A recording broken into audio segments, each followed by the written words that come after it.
Friends, ಹೇಗಿದ್ದೀರಾ? ನಾನು ನಿಮ್ಮ ಪ್ರೀತಿಯ ಸ್ಮಿತಾ. ನನ್ನ ಸ್ಮಿತಾಶಸ್ ಚಾನಲ್ಗೆ ಸ್ವಾಗತ. ಇವತ್ತಿನ ವಿಡಿಯೋದಲ್ಲಿ ಅಂಬೆಗಾಲಿಕ್ಕಿ ಬಂದ ಗೋವಿಂದ ಅನ್ನುವ ಒಂದು ಸ್ಟೋರಿಯನ್ನು ಹೇಳ್ತೀನಿ. ನೋಡ್ಕೊಂಬರೋಣ ಅಲ್ಲ, ಬನ್ನಿ ಫ್ರೆಂಡ್ಸ್. ಶ್ರೀಕೃಷ್ಣನು ಸಣ್ಣ ಮಕ್ಕಳ ಸ್ವಭಾವದಂತೆ ಅಂಬೆಗಾಲಿಟ್ಟನು. ಗೋಕುಲದ ಸ್ತ್ರೀಯರು ನಿರಂತರ ತಮ್ಮ ದೃಢವಾದ ಪ್ರೀತಿ ಎಂಬ ಹಗ್ಗಗಳಿಂದ ಶ್ರೀಕೃಷ್ಣನ ಕೈಕಾಲುಗಳನ್ನು ಕಟ್ಟಿದರು. ಇದರಿಂದ ಹೀಗೆ ನಡೆದನು ಎಂಬಂತೆ ಕಾಣಿಸುತ್ತಿತ್ತು. ಶ್ರೀಕೃಷ್ಣನು ಹಿಂದೆ ಪ್ರಳಯ ಕಾಲದಲ್ಲಿ ಎಲ್ಲಾ ಶೋಕಗಳನ್ನು ನುಂಗಿ ತನ್ನ ಉದರದಲ್ಲಿಟ್ಟುಕೊಂಡಿದ್ದನು. ದೊಡ್ಡ ಹೊಟ್ಟೆವನಾಗಿದ್ದರಿಂದ ನೀರಿನ ನಡುವೆ ಮಲಗಿದ್ದನು. ಅವನೇ ಈಗ ಶ್ರೀಕೃಷ್ಣನಾಗಿ ಶಿಶುರೂಪದಲ್ಲಿದ್ದಾನೆ. ಅದೇ ಬೃಹತ್ತಾದ ಹೊಟ್ಟೆ ಪುಟ್ಟದಾಗಿ ಕಾಣಿಸುತ್ತಿದೆ. ಇಂಥ ಹೊಟ್ಟೆಯನ್ನು ಜನರ ನಡುವೆ ತೋರಿಸಿಕೊಳ್ಳಲು ಶ್ರೀಕೃಷ್ಣನಿಗೆ ನಾಚಿಕೆಯಾಗಿದೆ.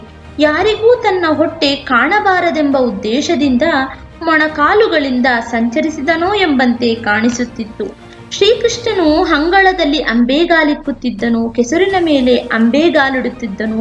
ಇಂಥ ಶ್ರೀಕೃಷ್ಣನ ಸೌಂದರ್ಯವನ್ನು ಎಲ್ಲ ಗೋಪಿಕಾ ಸ್ತ್ರೀಯರು ಆಸಕ್ತಿಯಿಂದ ನೋಡಿ ಸಂತೋಷ ಪಡುತ್ತಿದ್ದರು. ಆಗ ನೀಲಮೇಘದ ವರ್ಣ, ಸೌಂದರ್ಯ ಸುರಿಯುವ ಮುದ್ದು ಮುಖ, ಆ ಮುಖದ ಮೇಲೆ ಜೋಲಾಡುವ ಮೂಗುದಲುಗಳು, ಮಂದಹಾಸ ಭರಿತವಾದ ಮುಖಕಮಲ, ಇಂತಹ ಶ್ರೀಕೃಷ್ಣನನ್ನು ಕಂಡು ಎಲ್ಲರೂ ಸ್ತಬ್ಧ ಚಿತ್ತದಂತೆ ನಿಂತು ಬಿಡುತ್ತಿದ್ದರು. ಆಗ ಶ್ರೀಕೃಷ್ಣನು ತನ್ನ ತಾಯಿಯನ್ನು ಅಮ್ಮ ಅಮ್ಮ ಎಂದು ಕರೆಯುತ್ತಾ ಅವಳ ತೊಡೆಯೇರುತ್ತಿದ್ದನು. ಯಶೋದೆ ಅದೆಷ್ಟು ಪುಣ್ಯ ಮಾಡಿದ್ದಳು ಎಂದು ಆಶ್ಚರ್ಯಪಡುತ್ತಿದ್ದರು.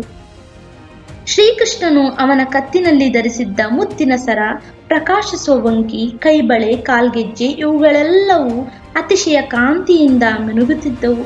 ತನ್ನ ನಗುವಿನಿಂದಲೇ ಎಲ್ಲಾ ದಿಕ್ಕುಗಳನ್ನು ಪ್ರಕಾಶಿಸಿದ್ದನು. ಇಂಥ ಶ್ರೀಕೃಷ್ಣನು ನಿರಂತರ ನಮ್ಮ ಮನಸ್ಸಿನಲ್ಲಿ ನೆಲೆಸಲಿ ಎಂದು ನಾವು ಪ್ರಾರ್ಥಿಸೋಣ.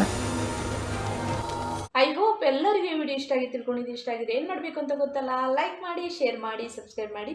ಎಲ್ಲರಿಗೂ ನನ್ನ ಪ್ರೀತಿಯ ಧನ್ಯವಾದಗಳು.